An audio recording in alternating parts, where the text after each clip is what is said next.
Olá, boa tarde. Estava no mudo aqui, me desculpe. Boa tarde a todos. Bem-vindos à terceira Semana Internacional de Mediação de Conflitos e Justiça Restaurativa do município de Petrópolis. Este evento é promovido pela Prefeitura de Petrópolis, Secretaria Especial de Articulações Institucional, por meio do Programa Municipal de Pacificação Restaurativa Petrópolis da Paz e Inovar Tecnologia Social. Contamos também com a parceria do Conselho de Segurança e da Smart ID. Do dia 21 até o dia 26, todos nós estamos tendo a oportunidade de nos conectarmos com diversos assuntos voltados para a mediação de conflitos. Trataremos aqui sobre mediação na administração pública, mediação comunitária, mediação escolar, gestão de conflitos e outros. A Semana Internacional de Mediação e Justiça Restaurativa evidencia o vanguardismo da cidade imperial, primeira do estado do Rio de Janeiro a ter a mediação e a justiça restaurativa como política pública, através da Lei 7.532, de 17 de agosto do ano de 2017. É também sede da primeira Câmara de Prevenção e Resolução de Conflitos, pioneira no Brasil. Convido agora Mariana Garcia, nossa querida Mariana Garcia, para ler um poema. Em seguida, receberemos a Elze Ellen Carvalho, que é coordenadora do Programa Municipal de Pacificação Restaurativa. Até já!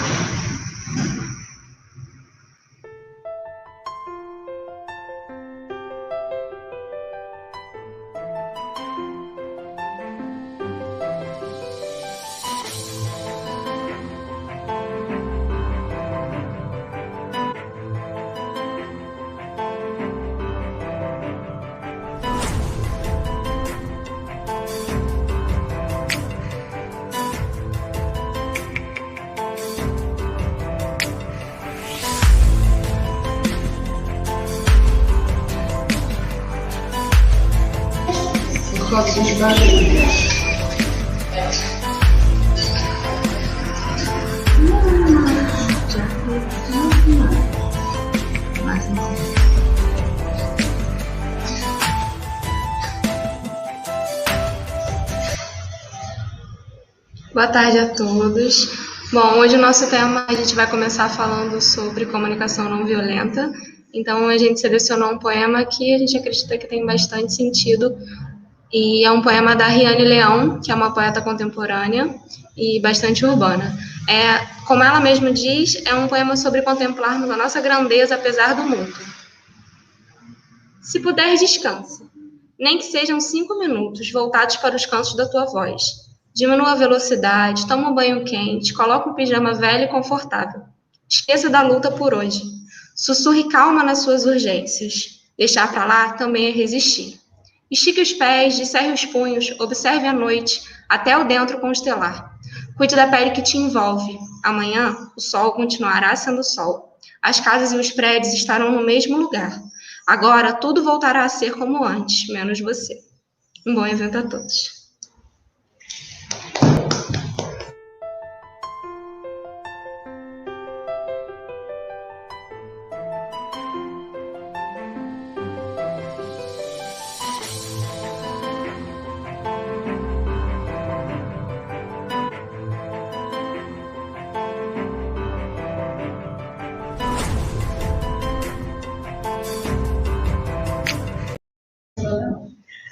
Boa tarde, sejam muito bem-vindos. Nós estamos muito satisfeitos de estarmos realizando a terceira semana de mediação de conflitos e justiça restaurativa do município de Petrópolis. Essa semana se transformou em Semana Internacional de Mediação de Conflitos e também de Justiça Restaurativa. Novos caminhos para a construção da justiça.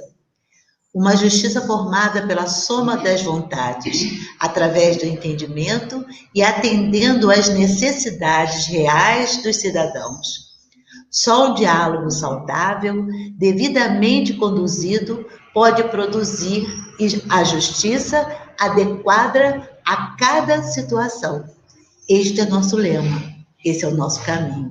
Bem-vinda, Márcia Oliveira.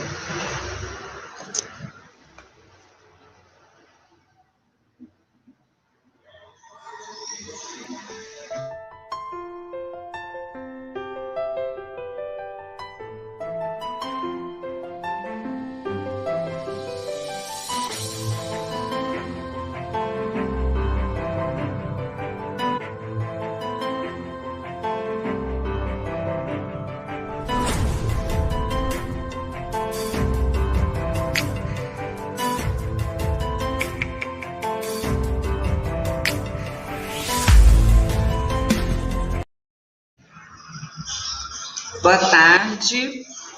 Seguindo com a nossa semana, cabe a mim dar boas-vindas à nossa querida Márcia Oliveira. A Márcia vai falar sobre advocacia colaborativa e também comunicação não violenta. A Márcia é advogada colaborativa, mediadora de conflitos com certificação internacional pelo ICFML, instrutora de comunicação não violenta e facilitadora de práticas restaurativas. Membro da Comissão de Mediação e Métodos Consensuais da OAB-RJ e do Instituto Brasileiro de Práticas Colaborativas, o IBPC. Boa tarde, Márcia, seja bem-vinda. Boa tarde, querida Zelce, Cláudia, todos do Petrópolis da Paz. Eu estou muito emocionada porque eu tenho um carinho muito especial por esse projeto incrível que vocês têm. E por poder estar falando aqui, não só participando do evento, mas falar de um tema pelo qual sou apaixonada, que é a comunicação não violenta, e ainda por cima, iniciando com uma poesia linda. Eu sou apaixonada por poesia, sempre que eu estou triste, sempre que eu estou num momento difícil, eu recorro à poesia, eu considero uma grande amiga, e eu acho que não podia começar melhor. Estou muito feliz, muito obrigada pelo convite. Então, a gente agradece muito você ter aceitado o convite e a gente espera que nós possamos nos comungar agora com essa explanação que você vai trazer para a gente sobre comunicação violenta, uma ferramenta não só útil dentro da mediação e da JR, mas uma ferramenta que acho que precisa ser apropriada como modo de vida de uma forma geral, né, Márcia? Perfeito, Cláudia. Ela perpassa por tudo, todos os métodos consensuais e, inclusive, a nossa vida pessoal. Eu espero que seja proveitoso para todos. Vai ser sim. Bem-vinda, Márcia. Obrigada. Vou me retirar agora para você botar os slides. Tá ótimo. Eu vou compartilhar, então, aqui uns slides para nos ajudar na exposição. Boa tarde a todas e todos. Bom, eu imagino que vocês estejam vendo aqui, né, mais uma vez, uma honra participar dessa terceira Semana Internacional de Mediação, que eu sei que é preparada sempre com muito carinho e muita dedicação. Eu vou falar sobre a comunicação não violenta, né, com foco na resolução de conflitos, né, para aquelas pessoas que, como eu, que sou advogada, sou também mediadora, né, lidamos com resolução de conflitos consensual, e eu acho que não há como viabilizar isso sem que a gente tenha uma comunicação que seja empática, que seja compassiva e que acolha as pessoas. Eu trouxe aqui para vocês os dados de uma pesquisa que foi feita aqui no Brasil no ano passado, 2019, com 9.000 pessoas. Uma pesquisa feita em ambientes de trabalho, em empresas, para entender que obstáculos, né, impedem as pessoas de conversar com quem pensa diferente. E 64% dessas pessoas disseram que o maior obstáculo, a maior dificuldade é a agressividade do outro, né? É o não aceitar o seu ponto de vista. E, a partir daí, 8 de cada 10 pessoas evitam conversar com quem pensa muito diferente, né? É um dado muito relevante, sobretudo se a gente pensar que o Fórum Econômico, né, traz sempre, todo ano, as 10 principais habilidades para o ambiente de trabalho, e uma das habilidades que está sempre presente né, é justamente a capacidade de dialogar para que se possa resolver problemas complexos. A Google também, não é, que todo mundo conhece, fez uma pesquisa interna, chamou de Projeto Aristóteles, foi entre os anos de 2013 e 2015, com 180 equipes, para também tentar entender por que algumas equipes tinham resultados melhores que outras, não é? Por que a performance de algumas equipes era superior à de outras. E o principal elemento foi a segurança psicológica, significando o quê? Aquelas pessoas que estavam inseridas numa equipe em que a comunicação era empática, ou seja, as pessoas se sentiam escutadas sem serem julgadas e criticadas. E, por outro lado, pessoas que estavam em equipes em que os colegas de trabalho acolhiam os seus sentimentos e necessidades, se sentiam seguros para trazer novas ideias, para contribuir, e foram justamente essas as equipes que tiveram os melhores resultados. Nós que somos profissionais de resolução de conflitos, né, e, enfim, as pessoas em geral, ninguém, né, deixa de ter o conflito presente todos os dias na sua casa. Até quando a gente acorda, se a gente decide, como eu vou para o trabalho? Vou de ônibus, vou de metrô, vou de Uber, vou de carro? Até isso já é um conflito interno nosso, né?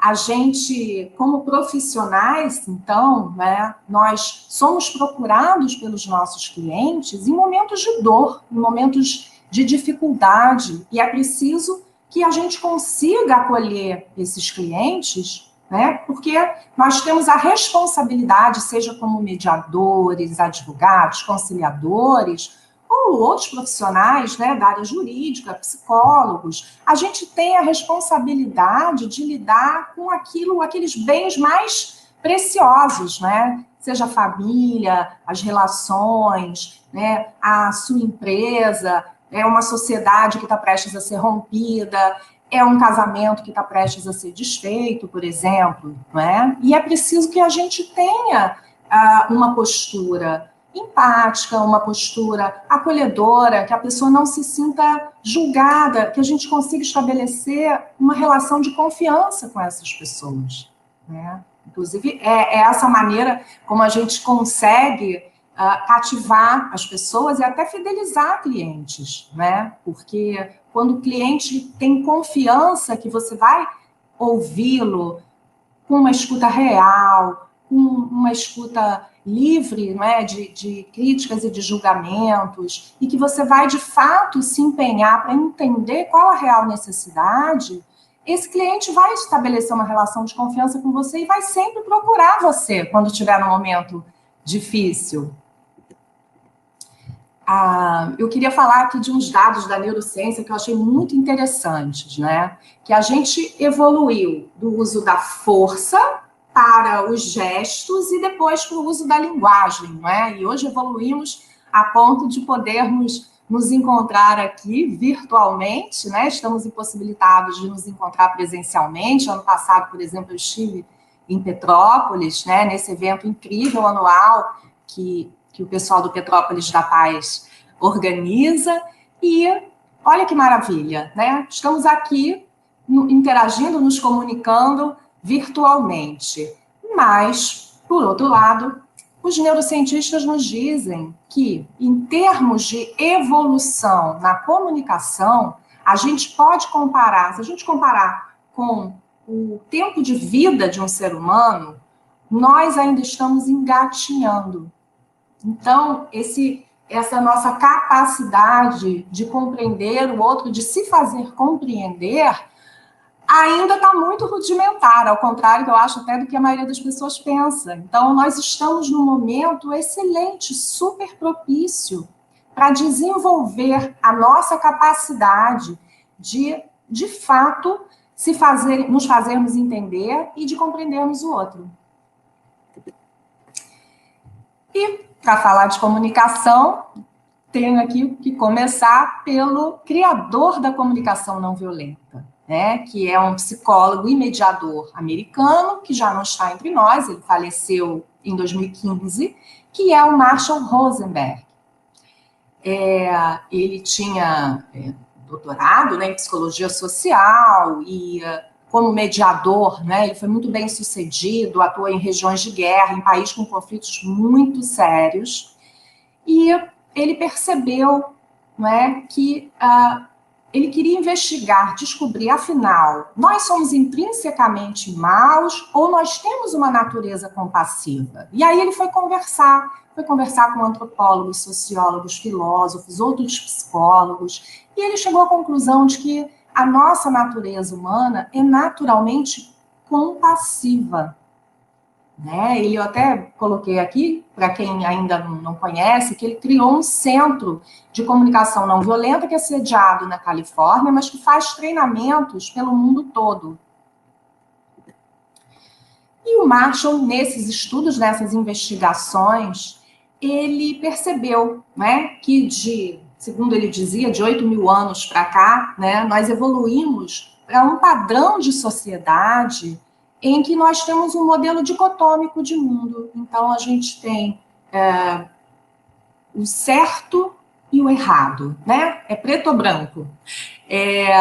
Nós vivemos numa sociedade com um paradigma de dominação. E o que ele queria dizer com isso? Nós temos um grupo que exerce o poder de maneira a determinar o que é certo e o que é errado. E, a partir daí, aquelas pessoas que agem da maneira certa são pessoas boas. E as que agem da maneira considerada errada são más. Né? Então, quem age de maneira errada, precisa sentir culpa, precisa ser castigado, corrigido, punido.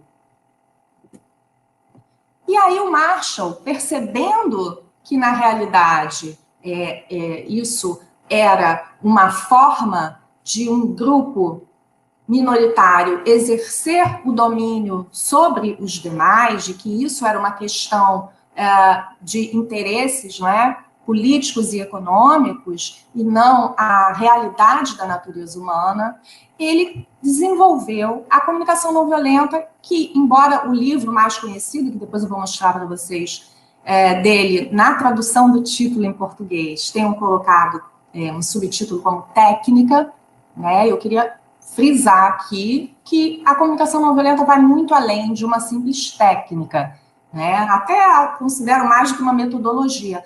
Ela é uma prática, né? Ela é uma mudança na nossa visão de mundo, é como se a gente fizesse uma troca de lentes. Depois que a gente começa a estudar e a praticar, a gente nunca mais consegue olhar para o mundo, para a sociedade, para as nossas relações e até para nós mesmos da mesma forma.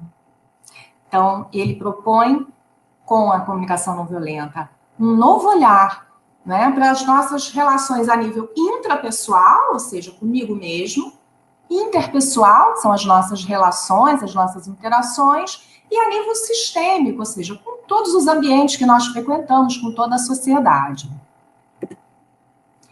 Queria até esclarecer aqui, porque muitas pessoas vêm falar, mas isso não é para mim, porque eu sou muito explosivo, eu sou muito temperamental, e eu não suporto injustiça, eu preciso sempre responder quando alguém fala alguma coisa que eu não gosto. E aí eu gosto de falar desses mitos sobre a comunicação não violenta, não é, a CNV, que não é uma ideia romântica de a gente, agora eu vou ser bonzinho, a pessoa pode fazer qualquer coisa e eu vou perdoar tudo, eu vou tolerar injustiças, de forma, pelo contrário, né? A proposta é uma comunicação empática, mas assertiva, né? É uma forma de você ser fiel, inclusive, àquilo que você sente, àquilo que você pensa. Também não é um método para mudar as outras pessoas, né? Um método que nos ajuda a entender e a aceitar as diferenças.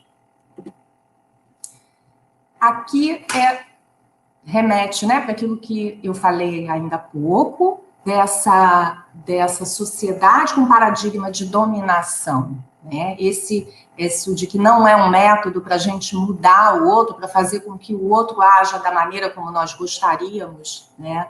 Isso tem a ver com essa dominação, que é a gente querer exercer o poder sobre o outro. Quando a gente não aceita a maneira de ser de uma outra pessoa, quando a gente não aceita, né, lembrando da pesquisa que foi feita aqui no Brasil, quando a gente não aceita que alguém pense diferente da gente, a gente está querendo impor aquilo que a gente pensa. Então, a gente está querendo exercer um poder sobre o outro. E a proposta, né, que é para gerar pacificação social e que traz, de fato, também uma paz interior, é da gente exercer o poder com o outro, né? É da gente ter relações num nível horizontal e não de cima para baixo. Eu gosto muito dessa frase do Rumi, que foi um poeta, jurista e teólogo. Para além das ideias de certo e errado, existe um campo e eu me encontrarei com você lá. Eu acho que isso tem tudo a ver com a CNV, né?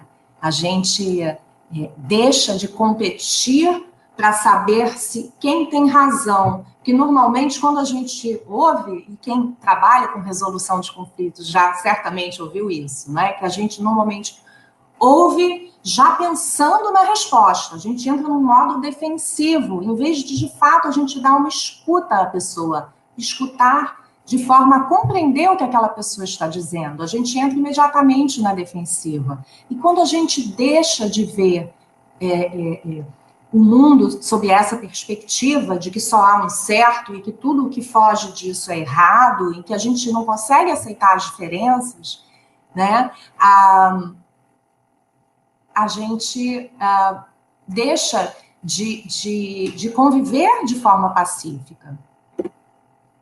E o que é ser violento, né? Queria que cada um, assim, rapidamente pensasse o que seriam violências, né? Quando que a gente é violento? Você tem sido violento?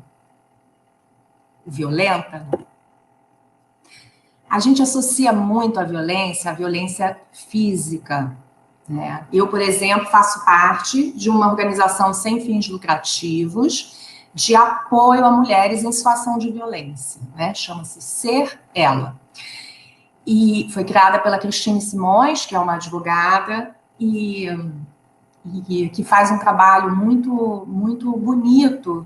E quando eu falo, né, por acaso, sobre essa instituição, imediatamente as pessoas associam a violência física, né? Mas a violência é um conceito muito mais amplo. Então, pode ser agressão física, podem ser ofensas, podem ser gritos e pode ser algo muito sutil. Por exemplo, se você está numa reunião de equipe do seu trabalho, ou se você vai atender um cliente que vai fazer para você um relato, né, um relato da sua história na mediação, ou um advogado que está recebendo o cliente para entender qual é o problema que o leva ali, se essa pessoa começa a falar e você começa a interrompê-la como se você já soubesse, né, o que ela vai trazer, ou como se você já tivesse entendido, ou se você simplesmente fica em silêncio e ignora uma pergunta dessa pessoa, isso para essa pessoa pode ser muito violento, né? Então, a violência é um conceito muito amplo. Não respeitar um ponto de vista diferente é uma violência. E como é que a gente faz para dar essa escuta, né, real, uma escuta ativa, como a gente costuma falar, né, nos meios consensuais, uma escuta atenta? Primeiro, claro, evitando interromper a pessoa e deixando que ela expresse, né, o que ela está sentindo. Segundo, usando essa ferramenta, que é uma das principais ferramentas da mediação, que são as perguntas. Existem cursos inteiros só para auxiliar os profissionais de resolução de conflitos a se aperfeiçoarem, né, na escolha das perguntas adequadas para se chegar ao fundo, né, da questão, para auxiliar aquelas pessoas a compreenderem melhor a situação. Então, a gente precisa olhar para a fala do outro, não só no nosso trabalho em resolução de conflitos, mas com com o nosso filho, com nossa mãe, com o nosso namorado, enfim, com um colega de trabalho. Olhar como quem não sabe, né? Não partir do pressuposto de que a gente já entendeu, de que a gente já sabe, né? Olhar com curiosidade de criança, com curiosidade de quem não sabe, perguntar para entender e confirmar, porque a gente também pode não ter entendido, né, perfeitamente o que aquela pessoa nos respondeu.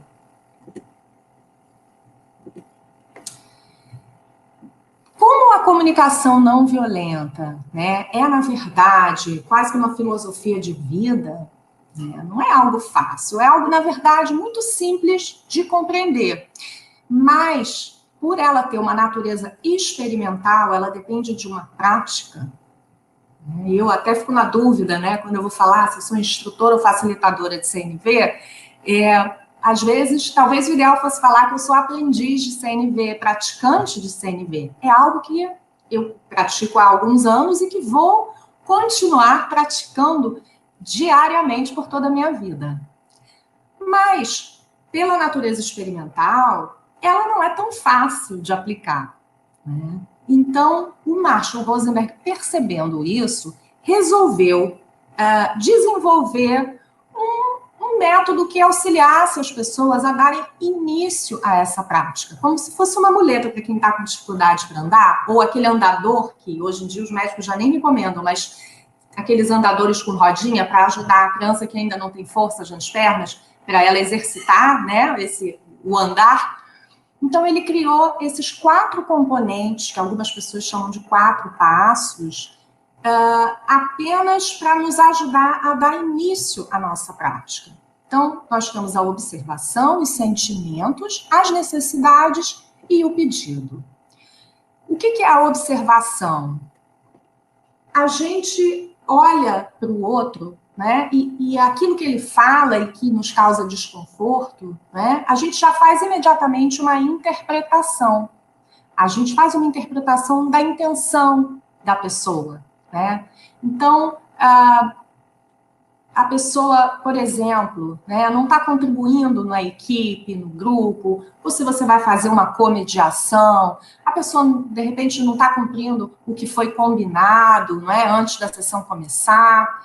E aí, a gente pode, é muito natural, né, a gente foi condicionado a isso, a reagir, né, sem refletir.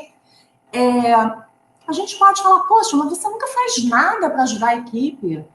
Nossa, você sempre chega atrasada.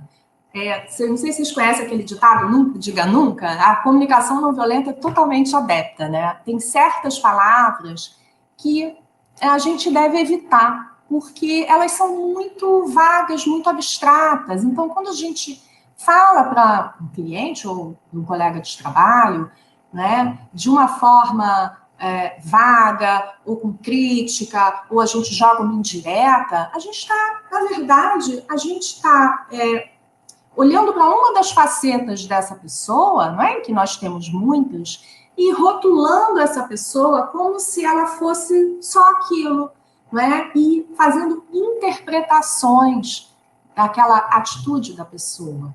Então, a proposta aqui é que, em vez de erguer um muro, de entrar na defensiva, que a gente estenda uma ponte para aquela pessoa.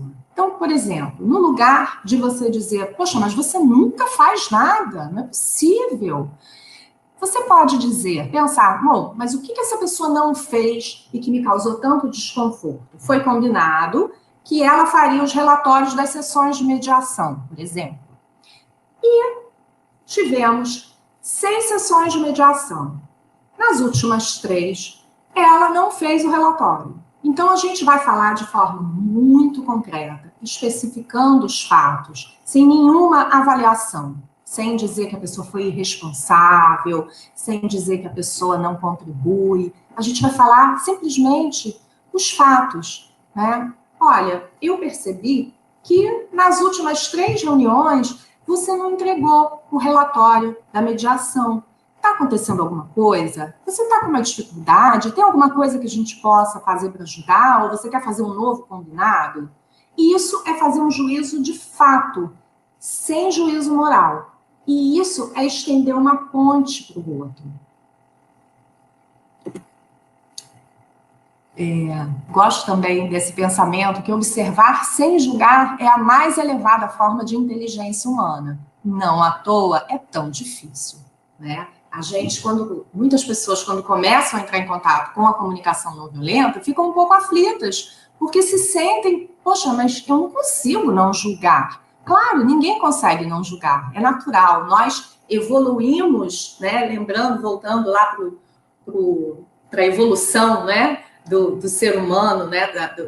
do homem, a gente começou observando o ambiente, né? Imagina o homem das cavernas, com todos aqueles animais ferozes, precisava observar as mães que ficavam com as crianças, precisava observar, é seguro, não é seguro? A gente entrava em modo sobrevivência, e a gente traz isso ainda conosco. Então, quando a gente julga, né, o comportamento de alguém, não é porque, eu sou má, eu sou intolerante. Eu estou aqui olhando, gente, só o meu cronômetro, tá? Para eu não ultrapassar o tempo. Não é porque eu sou má, eu sou intolerante. É porque a gente foi educado assim, a gente cresceu assim, a gente está numa sociedade, em que a gente é condicionado a isso é normal. A questão é você parar e observar, né? Você fez uma avaliação moral, essa pessoa é irresponsável. Logo ela que veio trabalhar aqui em comediação comigo, a gente pensa, isso é normal, ninguém precisa se sentir mal por isso. Né? A questão é o que a gente faz com isso. Então, a proposta é você começar pela observação. Né? O que aconteceu? Então, você pensa no fato. Depois, a gente vai analisar os sentimentos, mas os nossos sentimentos. O que essa não contribuição da pessoa me fez sentir?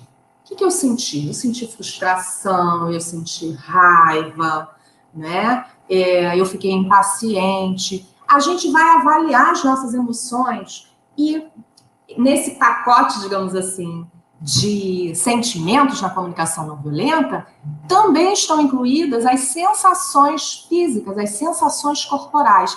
É aquele aperto no peito, é aquela tensão na nuca, é uma dor no estômago, tem gente que fica até vermelhinho, né, que dá um calor assim no rosto quando está irritado.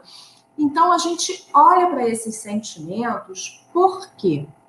Imagina um painel de um carro, mesmo quem não dirige, né, sabe que os carros têm um painel em que acendem luzes. Então, por exemplo, se está acabando a gasolina no carro, vai acender uma luzinha vermelha. Para quê? Para nos ajudar, para nos indicar, olha, a gasolina está acabando. Se você não colocar gasolina, o carro vai parar. Então, os sentimentos são como essas luzes no painel do carro, né? Elas servem como um alerta. É como se fosse a fumaça, né? Quando você vê fumaça, o que você pensa? Opa, por trás dessa fumaça tem fogo. É a mesma coisa. A gente analisa. O que eu estou sentindo? Eu estou toda tensa? Por quê? Né? Eu estou irritada, eu estou frustrada, eu estou com raiva dessa pessoa, ou eu estou com medo, né? E quando a gente quer fazer o mesmo em relação ao outro, o que a gente faz? Novamente, a gente dá uma escuta ativa e a gente faz perguntas. Mas a ideia é que a gente comece praticando por nós mesmos, né? Não adianta você achar que vai conseguir empatizar com o outro enquanto você não conseguir fazer isso consigo mesmo.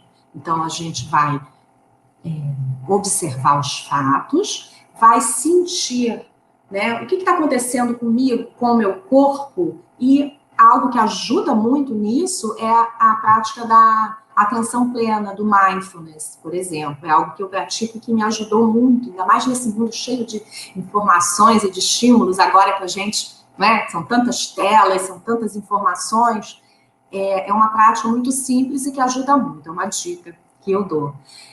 A partir da identificação desses sentimentos, aí a gente vai chegar a esse fogo atrás da fumaça, né, que são as nossas necessidades. A frase mais conhecida do Marshall Rosenberg é essa: Toda violência é a expressão de uma necessidade não atendida.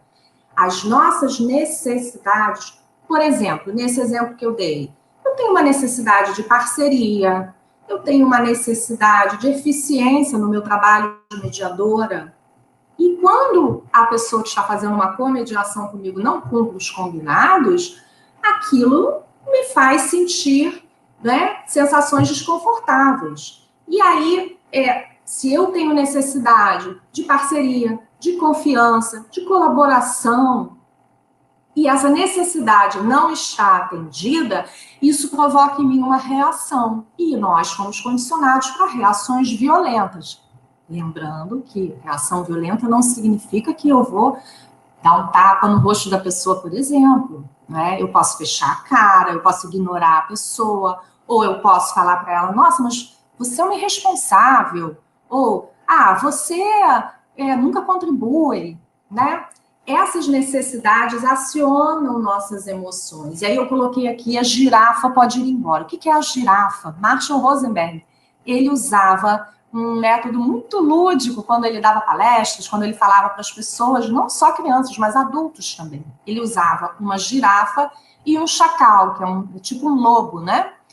E ele usava isso e falava que a nossa comunicação violenta seria a linguagem do chacal. E a comunicação não violenta seria a linguagem de uma girafa, porque a girafa, ela é o animal com o maior coração entre os mamíferos, ela é um animal que tem um pescoço muito longo, então ela consegue ter aquele distanciamento, né, de olhar de longe, de olhar o todo, e que é a nossa proposta com a observação. Peraí, vamos parar e entender o que está acontecendo, vamos respirar antes de reagir. Né? E o diálogo acessa as necessidades ocultas. Então, se a gente quer entender, né, quando a gente quer entender a necessidade do outro que não está atendida, por que essa pessoa não está colaborando? A gente precisa de um diálogo, mas um diálogo pressupõe uma escuta verdadeira. Se você apenas ouve já pensando na resposta, sem de fato ter a preocupação de entender o outro, você não está tendo um diálogo, você vai ter dois monólogos, não é? Então, acessada essa necessidade, aí a gente vai partir para uma ação positiva. A gente vai pegar um sentimento que a gente foi educado para entender que é ruim, é feio, não é educado, gera culpa. A gente vai olhar para esse sentimento não mais como algo ruim, e sim como um amigo, como um aliado nosso. Eles são os sinais do painel do carro que vão impedir que o nosso carro pare no meio de uma estrada escura. Então, a raiva, o medo, eles são tão necessários e úteis e benéficos quanto a alegria, a satisfação, a realização.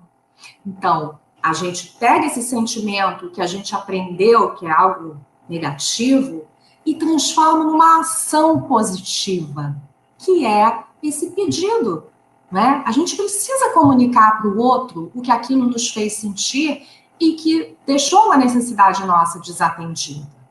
Então, a gente, da mesma maneira que a gente fez o juízo de fato e que a gente não usa mais adjetivos, né, que são coisas abstratas, você é um irresponsável, por exemplo, e a gente formula um pedido que seja claro, que seja concreto e que a pessoa possa, de fato, executar, que seja execuível. Não pode ser algo que aquela pessoa nunca vai conseguir realizar.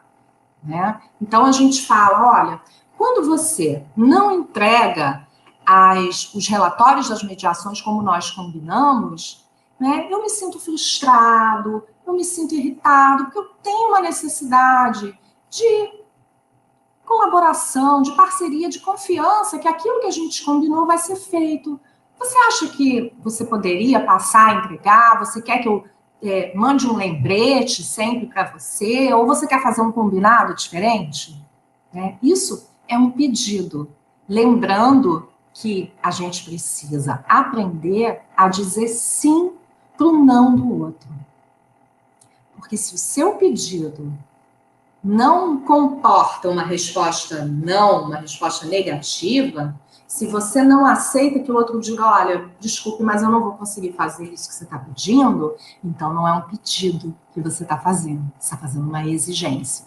Exigência não é pedido, exigência é exercer poder sobre o outro. Exigência é aquele paradigma antigo, né, de dominação. E o pedido é exercer o poder como? É entrar num diálogo com o outro para entender como é que a gente pode fazer para que as necessidades de ambos sejam atendidas. E tem uma coisa muito bonita do Marshall Rosenberg, que ele dizia o seguinte, a gente precisa fazer um pedido que seja como um presente que o outro vai nos dar.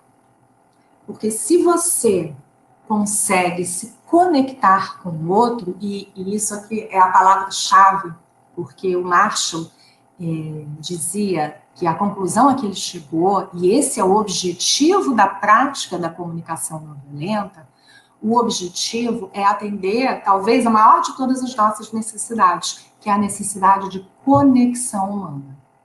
E a gente só se conecta com o outro se a gente puder estabelecer um diálogo real.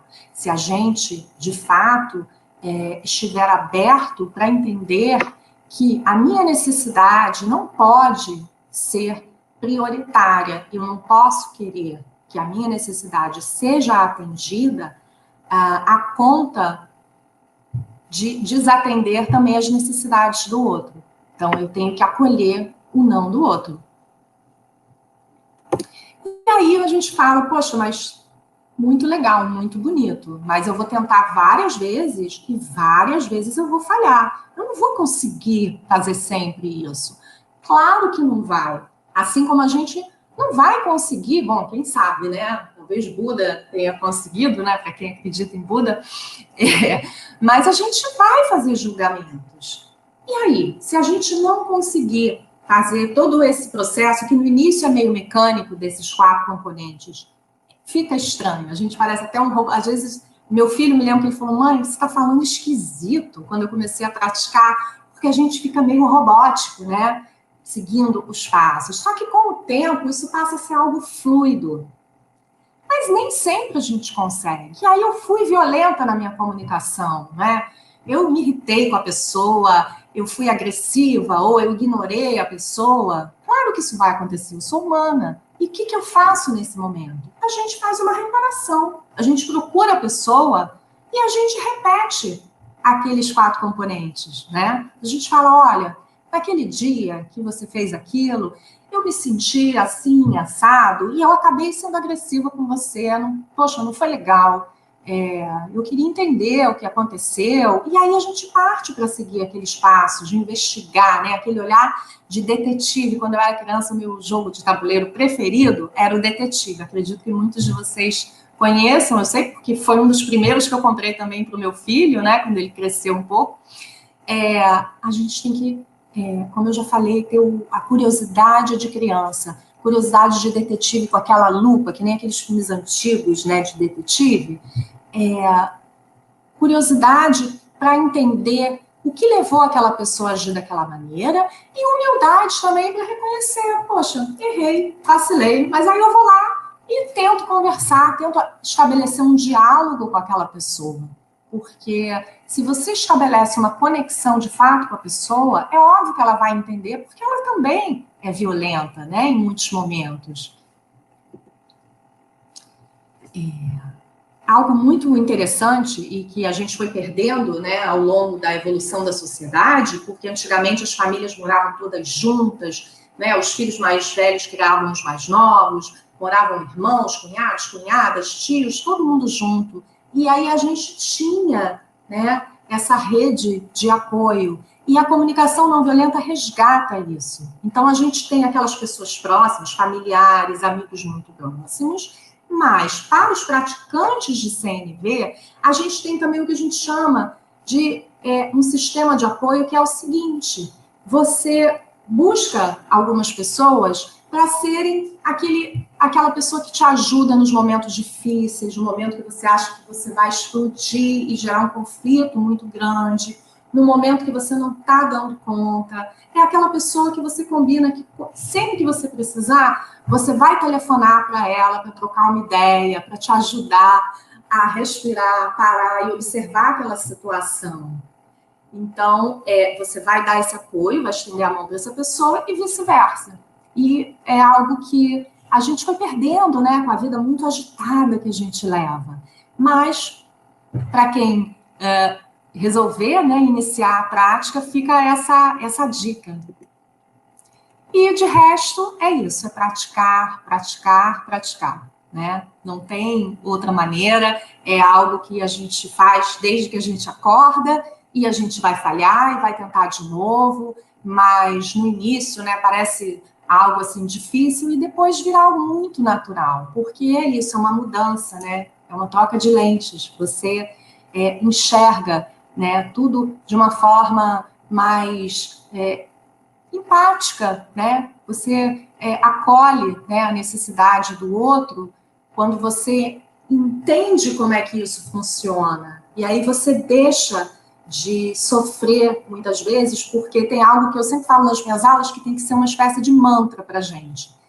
Não é pessoal. O que a pessoa está buscando, com aquela atitude que para você pode ser violenta e te trazer um desconforto, é atender uma necessidade dela, né? Não é te atingir pessoalmente, ainda que muitas vezes pareça ser assim.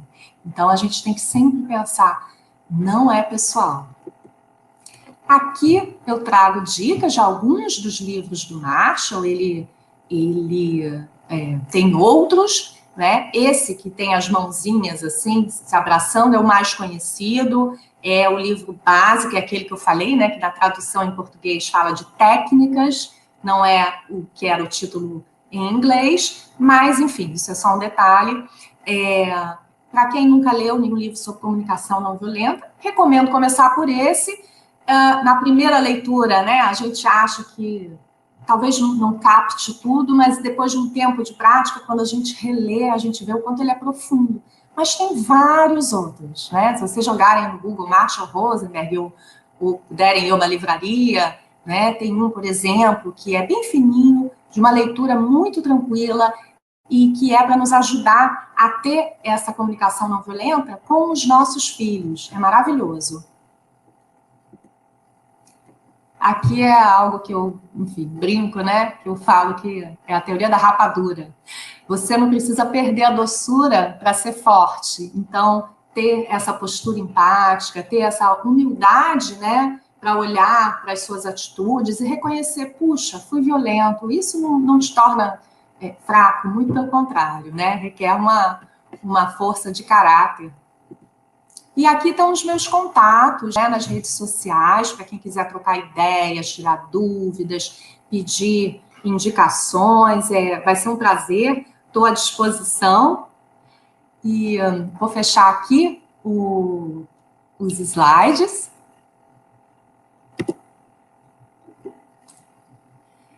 E estou aqui à disposição.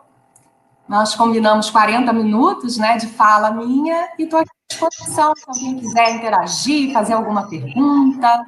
Não, está pedindo. Márcia, a gente ficaria mais uns 40 minutos ouvindo, porque foi muito completa a tua fala, e eu acho que passou, todo mundo se sentiu dentro do que você trouxe, né? Porque a gente sabe exatamente o momento em que a gente perde a cabeça, e acontece mesmo muito, e esse exercício, né, que é uma coisa de autogestão e autoconhecimento, e essa prática que eu acho que não é fácil, mas a gente tem que insistir. Não é, eu não minto para as pessoas, não é fácil, mas vale muito a pena. Então, Márcia, eu tenho pedidos aqui para você disponibilizar os slides, aí eu não sei como é que a gente pode fazer, né? E porque foi muito, muito conteúdo que você trouxe, fala excelente, de fato. Agradecendo, parabéns. Kátia Monteiro, querida, mediadora sênior aqui do TJ, do Rio, Isso. Muito obrigada por estar aqui. Delcimar, Luzanídia.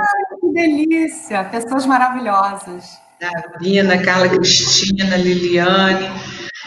Eu acho que o que a gente precisa fazer é multiplicar esses eventos, né, Márcia? Porque todo esse conteúdo, acho que no dia a dia as pessoas perdem, né? Não param para pensar, vai vivendo, e a gente foi condicionado, foi como a gente aprendeu. Muitas vezes a gente diz assim, nossa, mas eu nunca me atentei que eu fui violenta na minha fala o tempo todo. E é assim que a gente acaba vivendo, se a gente não se cuida e não olha para si e também não olha para outro, né, para procurar a solução. Exatamente, e a gente sofre, né? Sofre com a atitude do outro porque a gente leva para o pessoal. E a comunicação não violenta tem isso de maravilhoso, porque você percebe o porquê das pessoas agirem daquela maneira. E você vê que não é pessoal, não é com você. Isso também traz um alívio, né? E aos poucos a gente vai colocando isso e vai ficando mais fácil, né? Traz uma paz interior e até, né, como eu coloquei, né, no aspecto intrapessoal, quantas vezes a gente se corroeu pela culpa? Ai, como é que eu fui fazer isso? E fica com uma culpa horrível, seja, né, com os filhos, os pais, enfim, na relação de trabalho. Mas é isso, a gente dizer, bom, falhei, não fui tão perfeito na minha comunicação, me deixei levar pelas emoções, que é algo que a gente é condicionado a fazer, né, desde sempre. E aí você vai e tenta de novo. Então, isso traz também um alívio, né? Uma paz. É muito bom. Não estou te ouvindo. Ficou mudo para mim. Agora é a hora que a gente tem que considerar que tem um efeito... Agora eu me perdi. Tem um efeito transformador, né? Porque à medida em que você se dirige aos outros de uma forma mais tranquila, mais calma, até mais verdadeira, a gente resgata, né, o que tem dentro da pessoa, ou até desconstrói algumas paredes que existiriam, né? Perfeito, Cláudia. Você trouxe um ponto muito importante, que é o seguinte: a comunicação não violenta, ela se baseia em 2 pilares. Um é a escuta empática e o outro é a expressão autêntica. Por isso que eu disse que não é ser bonzinho, é ser assertivo. É você de ser autêntico, por quê? Porque você não vai fingir que não está sentindo, você não vai engolir aquele incômodo que só te leva ao sofrimento, até ao adoecimento. Em ambientes de trabalho, a gente vê pessoas que acabam entrando em depressão, sofrendo síndrome de burnout, porque você vai engolindo, e aquilo você implode.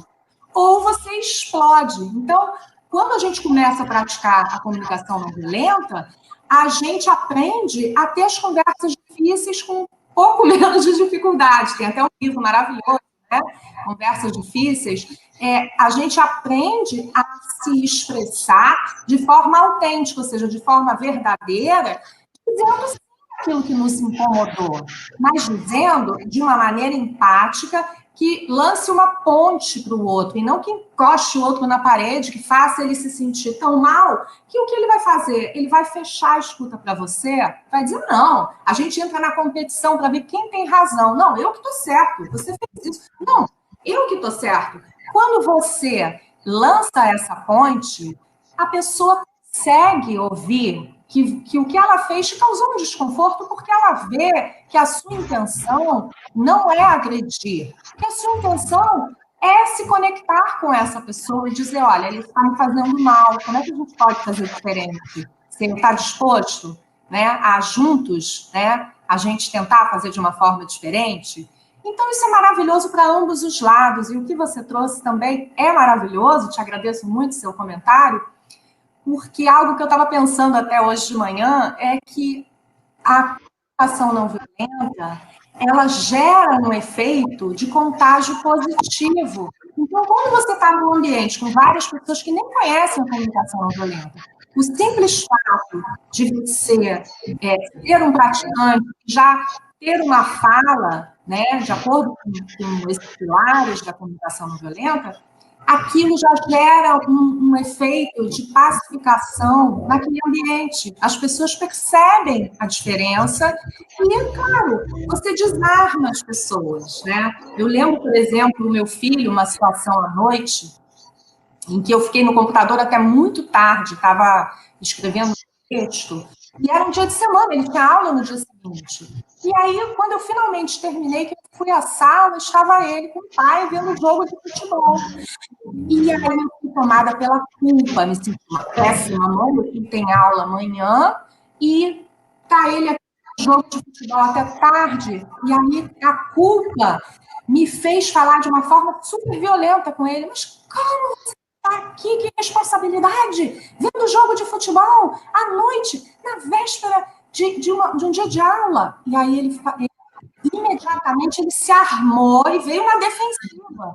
E começou a falar alto e tal. Naquele momento, eu lembrei, né? Eu estava começando a praticar a comunicação não violenta, lembrei, eu literalmente dei um passo para trás, sabe? Que a gente chama de postura de girafa. Olha, de cima. Olha a girafa de novo. E aí eu respirei e falei, gente, o que eu estou fazendo? O que eu estou sentindo? Por que eu estou sentindo isso? Pela culpa, porque eu tenho a necessidade de ser uma boa mãe, de cuidar do meu filho. E aí, quando eu me dei conta disso, eu já fiz um pedido para ele de uma forma completamente diferente. E ele falou, e você? Você também não está acordada essa hora? Você não vai trabalhar amanhã? E aí eu falei, poxa, filho, muito obrigada. Eu estou percebendo que você está tendo um cuidado comigo, né? Que você está falando para mim. É isso que você está falando para mim? A gente checa, né? Se a gente entender correto. Você está falando para mim que você acha que eu preciso ter mais cuidado com a minha saúde, com o meu bem-estar, que eu preciso descansar? O menino dissolveu tudo aquilo, ele ficou leve, ele falou, mãe, olha, você também vai acordar cansada amanhã. Aí ele falou, inclusive, se você tivesse me perguntado, olha o valor das perguntas, você saberia que faltam 10 minutos para o jogo acabar, não vai fazer diferença eu ficar mais de 10 minutos, você não acha? Eu falei, filho, tudo bem. É um jogo muito importante, eu não podia perder. Aí eu falei, então tá, então a gente pode conversar sobre esse seu cuidado, hora de dormir, tudo isso, a gente fazer um combinado, a gente conversa amanhã com calma? Ah, tá, mãe, tudo bem, ó, quero até te dar um beijo de boa noite, ganhei até beijo de boa noite. Então, isso é algo que me marcou, sabe, uma das minhas primeiras experiências com ele. Eu acho que é algo todo mundo pode se conectar, não foi no ambiente de trabalho, mas é isso, às vezes, o nosso ambiente, que é onde a gente se sente mais à vontade, acaba que é onde a gente é mais violento, e é justamente com as pessoas que a gente mais ama, porque a gente sabe que tem um amor incondicional ali, e aí a gente, né, perde os filtros. E, enfim, ele até brinca comigo, né, quando eu me exalta um pouco, ele fala, mãe, essa sua comunicação tá violenta, hein? Então é isso, a gente, né, vai tentando e vai fazendo esse contágio positivo aí de pacificação social, que falando em pacificação social, né, associo imediatamente ao Petrópolis da Paz, com esse trabalho maravilhoso que vocês fazem. Legal, acabei de me sentir contemplada aqui, porque de vez em quando eu escuto em casa, você é mediadora mesmo? Aí eu digo, vamos começar de novo? Vamos começar de novo? É um exercício diário. Bom, Márcia, a gente já está no limite do nosso tempo, mas foi maravilhoso, eu espero que a gente possa promover mais encontros, porque a gente tem que difundir, e o que você trouxe para a gente hoje foi muito maravilhoso, libertador, são só os comentários que temos. Então, a gente precisa seguir fazendo essa multiplicação, né? E eu te agradeço muito a tua disponibilidade, estou maravilhada. Vamos continuar em outros, porque eu acredito que a gente tem que continuar disseminando. Você não pode guardar isso só para você. Olha, muito obrigada. Parabéns por esse evento maravilhoso que vocês organizam. Não é fácil organizar um evento dessa dimensão, e vocês fazem com tanto carinho, dedicação e eficiência. E, enfim, estou acompanhando, temos mais 2 palestras hoje, não é? Temos mais 2 hoje, vamos até sábado. Não, vou aproveitar, não sou boba, não. Parabéns, de verdade. E obrigada a todos que estiveram conosco, obrigada a vocês, e até ano que vem, se Deus quiser. Tá joia, Marcinha. Beijo, muito obrigada. Obrigada a todos.